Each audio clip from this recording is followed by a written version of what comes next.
Our first topic for this week is around NVIDIA, which is now the largest company in the world after surpassing Microsoft yesterday. Adam, what does this mean for investors?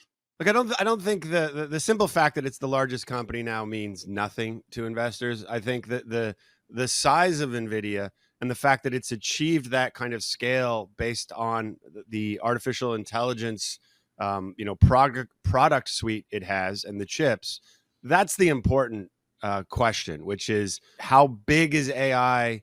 Can NVIDIA maintain its competitive advantage and its first mover advantage?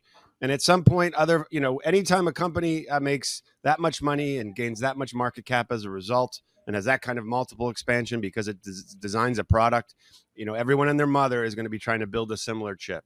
What do you think, Austin? I think it's interesting, since the market kind of exited the trough in November of 22, NVIDIA is up over 900% and year to date up over 180%. These are just eye-popping numbers, regardless of who the company is. And as many investors are kind of transitioning to passive options, I think it really kind of demonstrates that, a lot of investors aren't participating in NVIDIA as much as they'd like to if they're doing so through passive.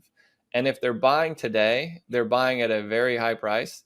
If they buy passive funds, they're likely getting NVIDIA as the largest holding at a time when, future increases are, maybe a little bit harder to come by than they have been in the past for some of the reasons that Adam referenced. Yeah, if you're going to buy or sell NVIDIA today, don't do it because it's the largest company in the world. Don't do it because of the market cap. Make your decision based off of what you think the top line growth could be over the next 3 to 5 years, how that translates to earnings and free cash flow, the same way you should evaluate any company.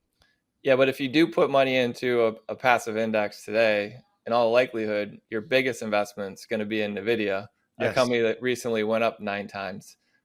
So if you are concerned about that growth, it might make sense to either look for something that isn't fully focused on the broad index, or look for some active options that are going to be a bit more conscious of, what you're paying for, rather than just like spreading your money around the market like peanut butter. You'll end up with some lumps in there like NVIDIA.